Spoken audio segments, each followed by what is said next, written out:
So, if you're looking for a movie to laugh from the beginning to the end, Pastors by Emergency will not be a bad idea, except for the so many flaws in this movie. Hello everybody, my name is Aris Daniel, gospel film reviewer and critic. I'm very delighted to bring another movie review to you all, so sit back, relax and enjoy. I'll be reviewing an Oreofe Films and Theatre Film Productions movie. It was produced by, the name of the movie is titled Pastors by Emergency. It was produced by Oreofe Williams, written by Oreofe Williams, directed by Oreofe Williams, DOP on the set, Edong Amos, edited by Adisa Tijani, makeup by Adiola Dairo, light and sound Benjamin. And then this movie features cast like Oreofe Williams, who played Pastor Bare Mu, and then Abel Martins, who played Reverend Aroyewu, and then Niyi Adebanjo, who played NAC chairman, and then Adeyafa Boyega, who played Pastor Timothy, and then Wale Adekanye, who played Pastor Adadebo. Sorry if I'm not pronouncing the names well.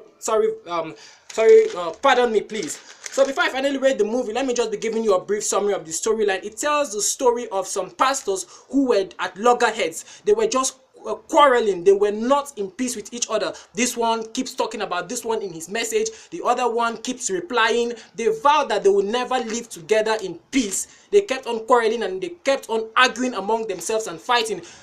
So many attempts to reconcile them was abortive, even by the chairman of their group, of their meeting of council of pastors. So many attempts to reconcile them proved abortive. So the movie ended in the sense that the two pastors who were having this conflict, at the end of the day, God had it that they had children who later fell in love and wanted to get married. God had it that way, and then at the end of the day they were kidnapped by the same kidnappers and then tied together in the same place, of which they did not know, not until they discovered they were in the same place tied together. Then they settled themselves and realized that they would have been in hell, and then they would have died if those kidnappers would have killed them. So they were like, what's in this life, let's just settle it. And then they settled everything. And then Baremu, who was the chairman, who was the man instigating the whole problem, was ashamed at the end. I mean, he was on this side, he was on the other side, causing confusion here and there. I must say, Oreofe Williams killed that role. He played the role perfectly and excellently, and it was funny. Yeah, so that's all about the storyline. Go check it out on Oreofe Williams' Facebook page. Go check it out. Scroll down and check it out, and then come back. Let's discuss in the comment section. Straight up to the things I love and things I did not like about the movie. As you all know, it's a review, and I'll always be here to give it to you all straight up as it is. I love the opening credits. Beautiful acting by Oreofe Williams. Abel Martins. We all know Abel Martins is a veteran actor. In this one, he did not disappoint me at all. Oreofe Williams killed that role. He soaked himself so deep into that character, and he did well. Other cast did well as well. Because of time, I'm not going to be mentioning all their names. Next thing was the story and the message was great. 100% comedy and a great message was powerful. I love that. Editing was good. Straight up to the things I did not like about the movie. This movie had so many flaws. Sit back and keep watching. The boy didn't look like his parents at all. Plus, his dad seemed too young. I mean, the boy playing the son to the other pastor, who was Jesu Tofarati, one kind of a long name like that. There was no resemblance between him and his parents, and it was like they were like giving me it. There was no connection between the boy and his parents at all. I did not like that. I wish they should have. The casting was wrongly done. I wish they should have got somebody else to fit into that role. He was not. There is no connection.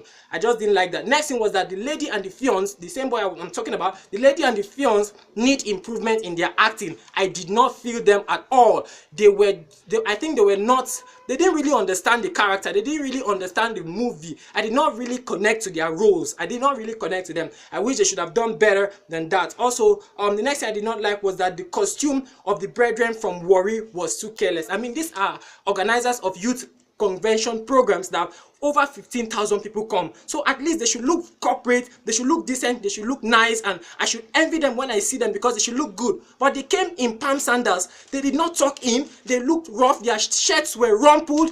I did not really like that. I wish they should have made them look presentable, seeing the fact that they are organizers of such a big event. Next thing was that the fiance and the fiancée looked more like brothers and sisters. They should have casted them for brothers and sisters to be Abel Martins' children in the movie, and then look for another person for Jesu Tofarati, Pastor Jesu Tofarati. They should have looked for somebody else to play his child.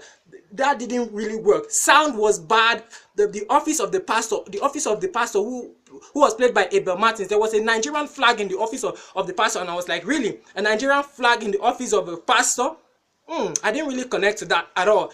It looked like a government office or just a secular office, of the office of a school principal, something like that. I wish they should have made me connect, put Bibles, put pictures on the wall that depict scriptures, things like that. I didn't really connect. I didn't understand how a flag, Nigerian flag, would end up being in a pastor's office. Next thing was that locations were poorly selected. I mean, a boyfriend and a girlfriend, they are going to an eatery and then they are in a bush part. What connection has to do with that?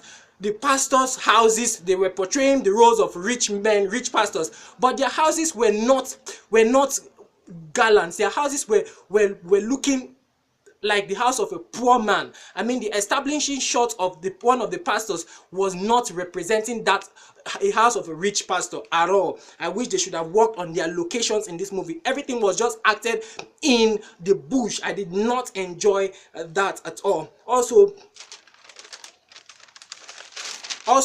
one of the girls who was kidnapped was too relaxed. She was not even afraid. She just kept her face simple and she was looking like this.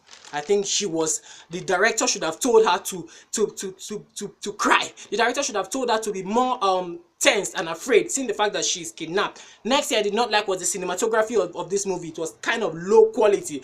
Next thing was that it was too much, there was too much light entering the camera in the exterior scenes of this movie. Also, Jesus Tofarati calling his son T-Boy was unrealistic. Nigerian parents will never do that. I mean, this is already a grown-up big boy. A Nigerian father that I know will not call his son, hey T-Boy, come. That only happens between friends, right? Not between father and son. It wasn't realistic at all, and I did not like it in any way. Next thing was that the madman's costume at the end of the movie wasn't realistic. It felt like they were rushing the scene, so they just said somebody just come and play the role of a madman, then they just put leaves on him and then he acted it. I wish they should have dressed him better than that. Ladies and gentlemen, at the end I'll be giving this movie a 6/10. I really love the movie because I laughed from the beginning to the end and I learned a lot from the movie. So I advise you all to go and check it out, okay? Let's discuss in the comment section. Do you agree with what I said? Let me know. Don't you agree with what I said? Let me know. Bye for now. I'll see you all later in the next one. My name remains Oris Daniel.